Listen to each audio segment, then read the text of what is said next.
Welcome to Uriah Heep, the Magician's Podcast. I'll be covering every studio song the band has recorded and every bonus track that I can find. Each week we'll go over a new song from the beginning to where they are currently, and as they keep adding albums, I'll keep adding shows. Let the deep dive party begin. In the magic garden, some were singing, some were dancing. Hello, ladies and gentlemen, and welcome to Uriah Heep, the Magician's Podcast, and it is time to live. Okay, that was a little bit cheesy, but you know what? The jokes don't get any better than this, folks. I mean, really, this is the best I got. It's as good as you're going to get, so just hang in there. We're going to get to the song. Probably more entertaining than that. But yeah, it's a great song off Salisbury. Now, I don't know how you guys feel about, different maybe songs or different albums. For me, I have some albums where this particular song or these couple of songs remind me more of the summertime, and this one reminds me more of the wintertime. For Salisbury, for me, it's more of a summer album. But, I do enjoy listening to it throughout the year. I usually get some part of Salisbury stuck in my head, and I just have to hear it to make it stop. But yeah, it's always been a summer album for me, whereas Demons and Wizards has always been a winter album. Very Heavy, Very Humble is more of like a late fall when it's starting to get really cold, heading into winter. It's kind of interesting how these things affect us all based on when either we were introduced to them or when we started to really get into it. Like I might have purchased an album and gotten it for one or two songs and then not had the time or given the album the chance to listen to the whole thing and see what else is on it. And, a lot of times I find that the song that I buy an album for often is not the one that turns out to be my favorite. The hits get tired. We've heard them. We want something new and fresh. And there's so many gems on other albums. And, for me, this is one of those songs. It's just one that you don't expect. You wouldn't buy an album for it, but when you hear it, you're like, wow, that's a really good song. So I'm really excited to talk about it today. Time to Live. It's a really interesting story. And I'm not really that much of a lyric guy. We've talked about that before, but this one has a really good story to it. And this is always one that's kind of intrigued me a little bit. I can compare it to one thing. I was just talking to my dad about this the other night. The book, The Chamber by John Grisham, he paints a really interesting picture of what it would be like to actually have to go into the gas chamber and be executed. And it was in such, vivid detail that it really just kind of made you, for a moment, forget about somebody's crime and just not want to do that to somebody. I mean, just one human being to another, to not want to put somebody through it. And this song, it kind of just paints a similar picture. Like you kind of feel bad for the guy. You don't think about what he's done. You don't think about the fact that he committed a crime or anything like that. But you're like, this is just such a sad and yucky way to live that you don't wish anyone to go through that. And then you kind of go back and say, well, this is what he did. And yeah, it's kind of understandable. And all politics aside, you commit a crime, you get punished. And that's the way it is. The reasons for the crime most often don't matter. And that's what the song kind of deals with. And yeah, it just paints a very vivid picture in my head. It's another one of those very image-oriented, like Dream Air was for me. Although Dream Air being a little more in the fantasy side than this is more of a thing that could really happen to you or if you're bad, or has happened to many people over the years. So, but it's a good song, a great story, a little slower in tempo, but again, it just delivers on all the levels for me. So before we get into that, I just want to let you guys know that you can follow the show at scotthaskin.com and then just click on that Uriah Heep link. And then also you can follow us on Facebook at Facebook.com/UriahHeepPodcast. Or if you just do a search for Uriah Heep, you'll see, I think we're second or third on there. I think there's a fan group that's ahead of us, but I think we're third on the list. So you'll see that MP, that Magician's Podcast logo. Also, you can follow us on Twitter at Heep Podcast, where we have some wonderful discussions after these episodes about some of the songs. And Instagram, of course, at Uriah Heep Podcast. Really, there hasn't been a whole massive interaction there so far. It's pretty much I just post when the episode comes out. I'm not very good at Instagram because I'm not an image-oriented person. So it's kind of a challenge for me to find something to use as a picture to use to deliver the episode announcement. So that might be not the best place to follow, but it is available if you like. And also, you can always email me at UriahHeepPodcast@gmail.com. And I do want to point out, too, that while we are fully supported by Uriah Heep, which has just been absolutely wonderful and very much appreciated, I wouldn't have done the show otherwise. We are a fan podcast. So everything that I talk about, unless I say Mick told me this or Paul told me that or something like that, it's very much all my opinions on the songs. And really, when I talk about the songs, if I played the song again 10 minutes later, I might have a completely different thing that I point out.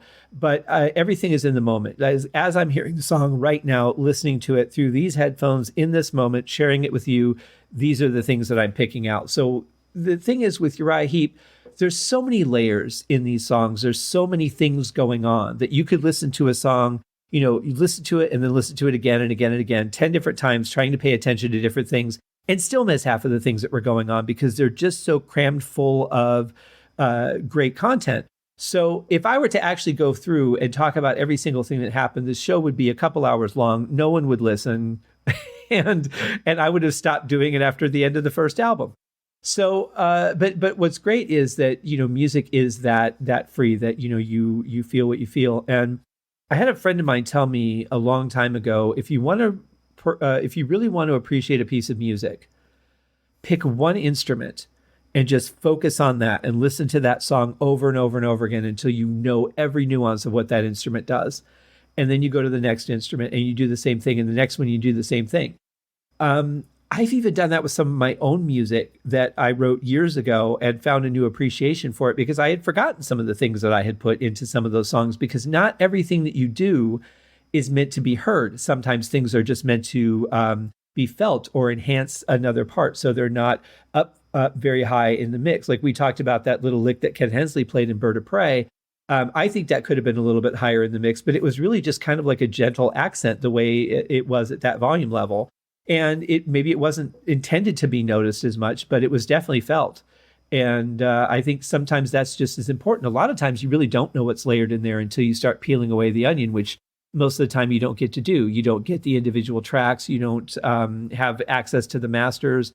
There are some a cappella versions of songs that have been released in the last couple of years that are fascinating because sometimes there's so many layers you don't even realize what the vocalist is doing, let alone the instruments that are going on behind them. So to just kind of isolate the vocalist or isolate the guitar player, I've actually learned a lot about songs that I was very familiar with just because there were layers in there that I never heard before.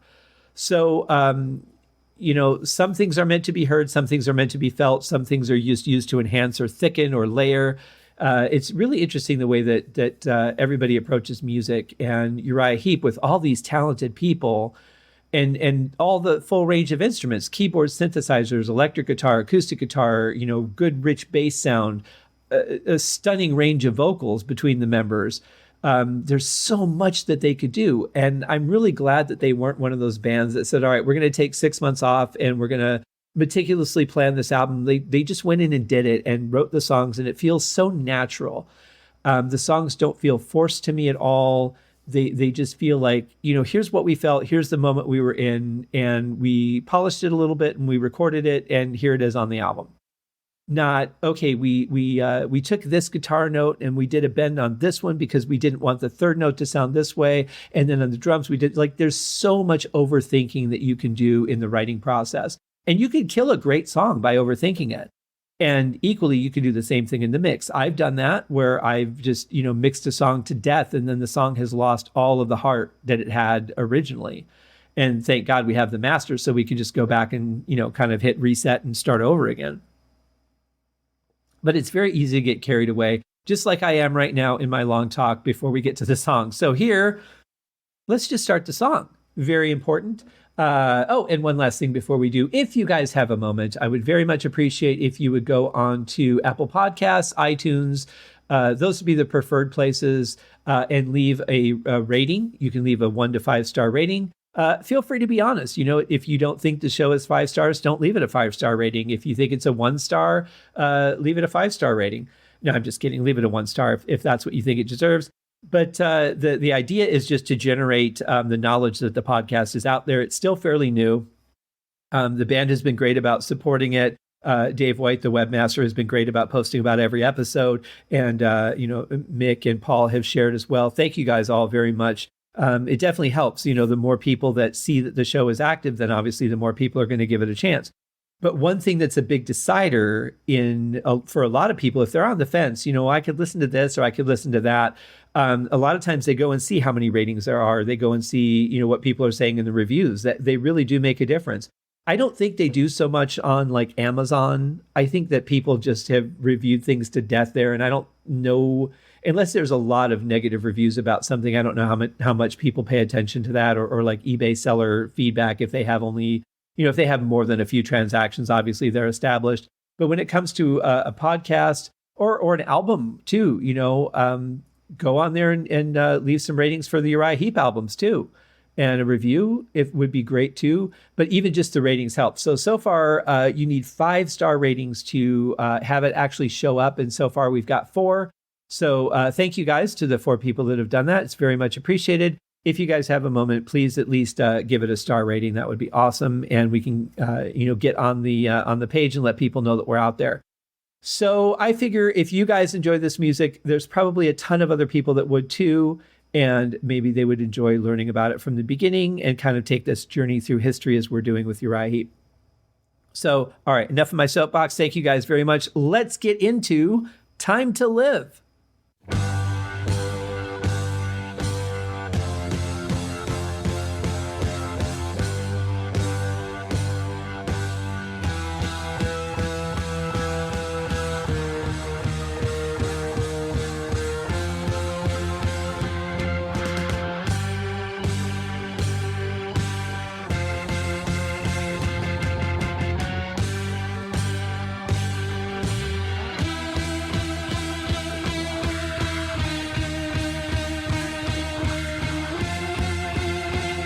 Well, this song just goes right for it, doesn't it? There's so much to unpack here. It sounds simple. It really does. But what's most important to me is that this opening kind of tells the story of the whole song. And you've got really kind of a dark, melancholy tone to it. I mean, it's distorted, it's heavy, but it just has, like, there's not a lot of high-pitched notes in there. There's nothing on, the right side of the keyboard, everything's kind of like a dismal in tone. It's low. It's, kind of sad, but it's powerful, and everything is just like a hard hit.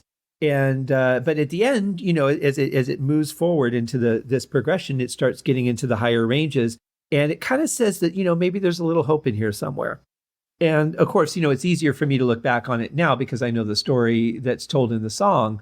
But just listening to it, trying to think of taking this part as it is without really dwelling on the story yet, because we haven't got there. Just musically, it kind of feels that way because it's going from lower in pitch to higher in pitch. And it just kind of like, maybe there's some hope here.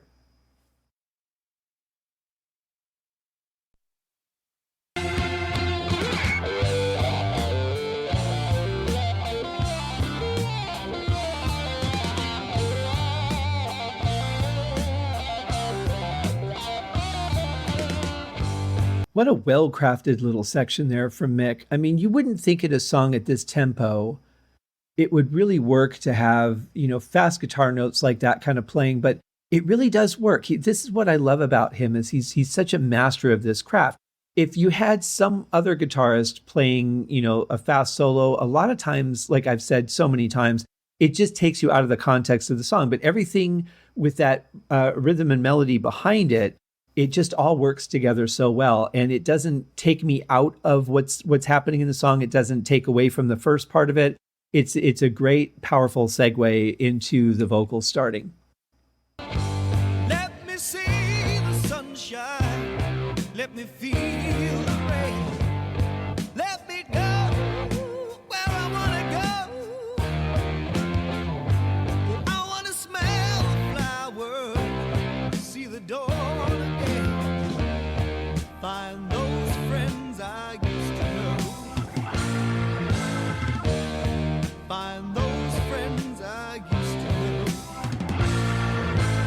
So what you've got here is just a gently delivered but passionate vocal. And you start to think about it and what would it be like to be deprived of the basic things that our body needs, like sunshine, unless you live in Alaska, in which case you only get it part of the year. But it's something that is just like a human, you need that. And to have that or the rain taken away. Now, I could say here in Nevada, we are, I don't know, we've got to be around 220 some days or more now without rain. I think we had one rain, but I'm not sure if it was enough to actually count.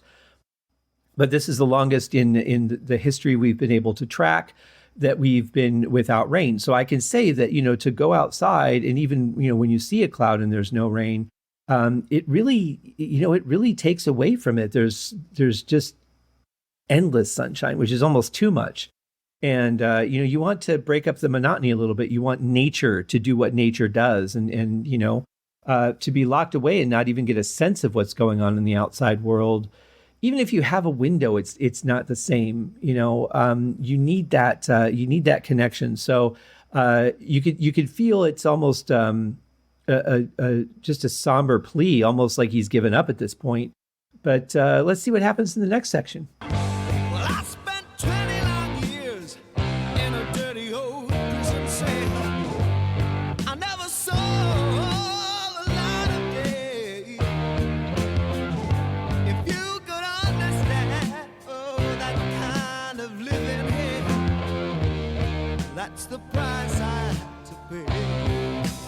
Oh, yeah, that's the price I have to pay. So I really like the way that the vocals are even more impassioned in that last section, and you can really kind of feel the almost desperation and the realization of how long this has gone on as we learn it as listeners of the story.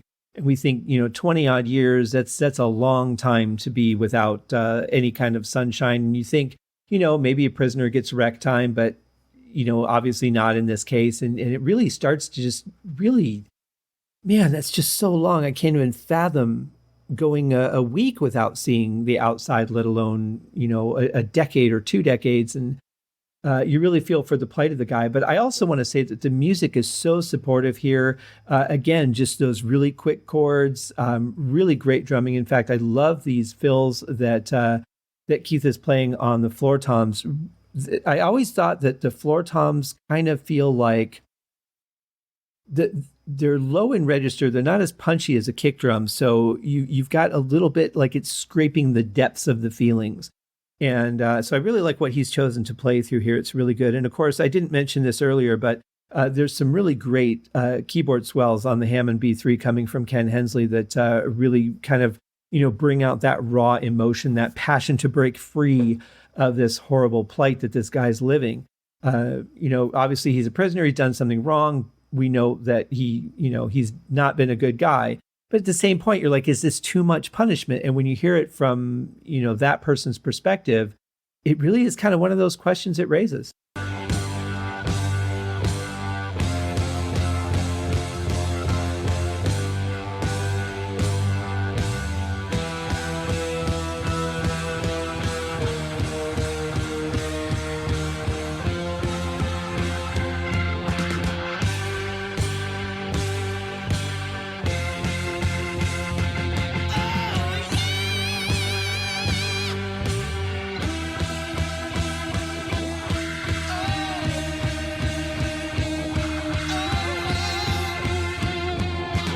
Well, you got to talk about that classic scream because that was just awesome. But I'm not a singer.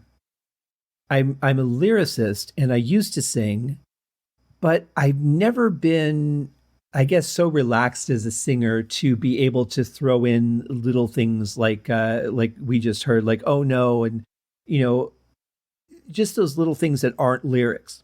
I mean, they're lyrics, but they're not part of the story, part of the word structure. I've never felt comfortable doing that. So whenever I hear somebody who just knows exactly when to do it and exactly how to do it, I'm always just blown away by that to this day. And, I'm getting up to half a century now. And for that to still impress me is kind of cool, but definitely very, very powerful. And the music being so simplistic here, so just bam, bam, bam. It really kind of makes me feel like, I guess the musical version of isolation.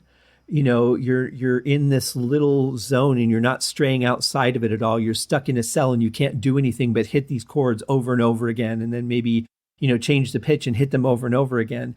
It really kind of, for me, brings out that same image of being trapped in a cell. So, I don't know if that was the intention, but that's certainly what I get from it.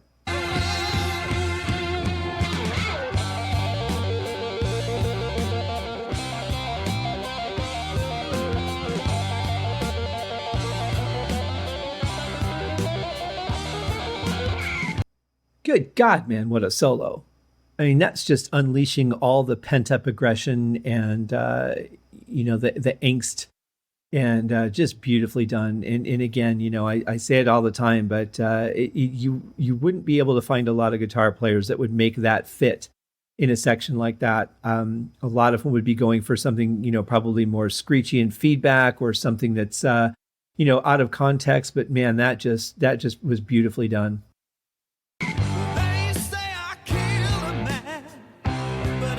Told him why, so you can guess what I've been through. And so for 20 long years I've been thinking of that other guy and what I saw him do to you. What I saw him do to you. Listen.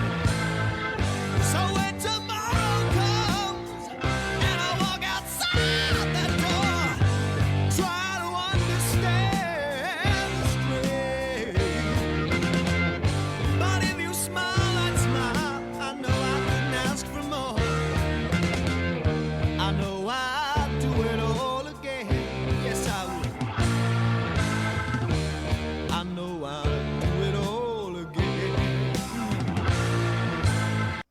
I do have to say that during the verses here, I do think that the vocals are a little too quiet in the mix. I could use for just a couple of dB more myself, but again, that's me, the nitpicky engineer. But overall, I think the vocals are really restrained on this song, and not in the passion side, but just like you feel like he could have really just from the very beginning been like, here's what's happening. And he didn't. It's a very gentle, like I said in the beginning, it was like almost like he'd given up. And then you kind of get this, okay, now I'm getting out. Now I've found some strength and I'm just done with this and I'm ready to be out of here and start my life. So it's, the vocals are great on this song, as they are in all the songs. But I especially love the choices that were made for this one.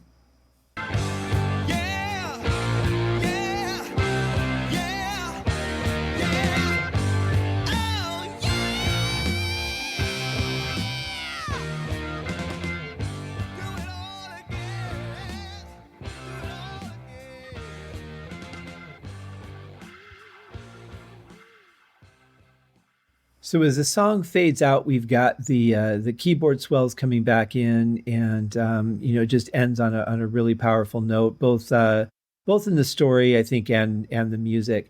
Now there is a previously unreleased version which I was really excited to check out, but from what I could tell, it sounds like what it is basically an edited version of the song where they duplicated Mick's solo before the second verse, which is, in Uriah Heep world, it wouldn't be surprising that there would be a solo there.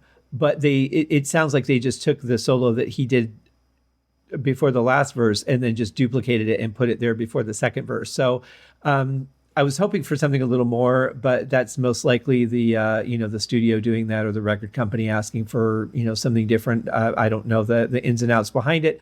But that's it. But what I did notice, and I want to go back and play this, was there's something that I didn't catch in the bass guitar at the beginning under Mick's first solo that I thought was really cool. There's some really nice bass slides in there that Paul Newton is doing, and I was so fixated on what Mick was playing that I just missed this altogether. So maybe you did too, maybe you didn't. But if you did, I'm going to play it. Even if you didn't, I'm going to play it and give you an opportunity to focus on what's going on with the bass guitar.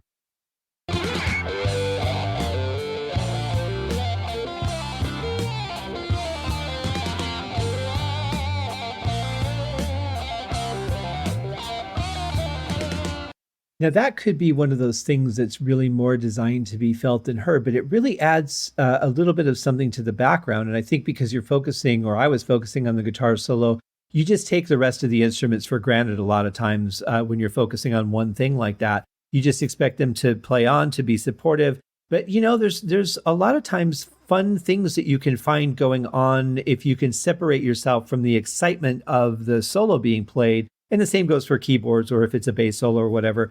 But a lot of times you can find little gems in there, little things that people are throwing in to keep it different and interesting and moving forward. And those little slides on the bass are really cool. I really love that. I don't know that I've ever noticed them before, but this time I did. So yay, great work on that, Paul.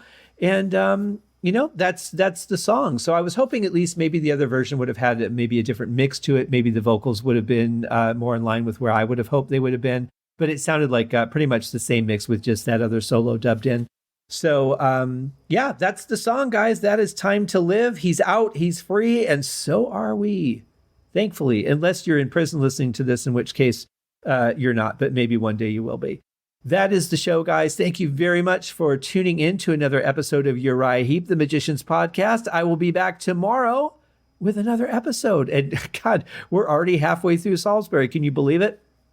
Now, of course, we haven't gotten to the epicness of this album yet. I mean, all the songs to me have an epic quality in one way or another. But obviously, when you've got songs that are 4 and 5 minutes long versus a song that's 16 minutes long, the 16-minute one is going to be is probably going to be a much bigger project than the rest of them. And I can say in this case, it's a big song, but not to put too fine a point on it. The other songs are very great. They're definitely all worthy of being on this album. And I just got a couple other people saying how much they like The Park, and I do too. It's a great song. They're all great songs. So thank you, guys. We'll see you tomorrow for another episode of Uriah Heep, the Magician's Podcast. Thank you for joining me on this episode of Uriah Heep, the Magician's Podcast. If you have enjoyed this show, please consider going over to Apple Podcasts or your favorite podcast outlet, leaving a rating or a review. Be sure to subscribe to make sure that you are notified when new episodes are available. Please be sure to share this podcast with your fellow Uriah Heep enthusiasts and anyone who you think would like Uriah Heep, which should be everyone. And if you are so inclined, please feel free to contribute to the Patreon account. And if you are not a Patreon subscriber, you can also pay through the PayPal link on the website listed in the show links below.